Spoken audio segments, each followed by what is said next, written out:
गिबियावनो आङो दुलाराय बर' फरायसा आफादनि जानानै रंजालि बैसागु बोथोरनि दिनै 6थि सान आरो बे 6थि सानाव आङो गासै माने सुबुं माहारिनिसिम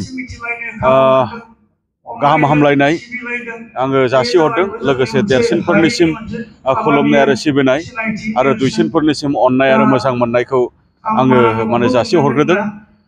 बेजोंनो आङो माने मिजिंथिदों जे जोंनि सुबुं माहारिनि थांनानै थानांगौनि थाखाय बा हारि आरो माहारिखौ बा हादरखौ गोजौ फारसे लांनांगौनि थाखाय जायफोर सुबुंफोरा गाव गावनि माने हाबाफारियाव जायखि बिथिङावनो जाया मानो जे बेस्थ' जानानै दङ जे मुखुब जानानै दङ बिथांमोननि मावनो लानाय खामानिफोरा मोगथाङाव जाफुंसारथों आरो जाफुंसारनायनि गेजेरजों सुबुं न'खर हारि आरो हादरा माने मुलाम्फा जाथों आरो बेबायदिनो जौगासार हारि आरो जौगासार हादर जानो हाथों आङो बेखौ मिजिंथिदों।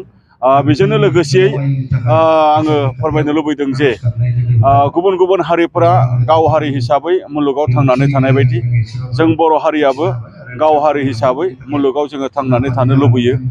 गेरेमसा हारि हिसाबै बर' हारिखौ गायसननांगौनि थाखाय बड'फा उपेन्द्रनाथ ब्रह्मआ सिमां नुनायजों लोगोसे मा हाबाफारिखौ मावोबा गेरेमसा हारि जानो हागोन बे बाथ्राखौ जोंनो फोरोंलांदों।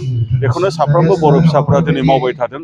दा बेखायनो गाव हारिखौ माने हारि हिसाबै थांनानै थानो थाखाय जोंनो जिखिनि माने सिनायथि जे जोंनि हारिमुवारि बा दोरोङारि बा जोंनि माहारिनि माखासे फोरबोफोर बेफोरखौ जोङो रैखाथि होनायजों लोगोसे गोजौ फारसे जोङो बोरै लांनो हायो बेनि थाखाय जोंहा एसे गोब्राबै माने खामानि मावनो गोनां दङ।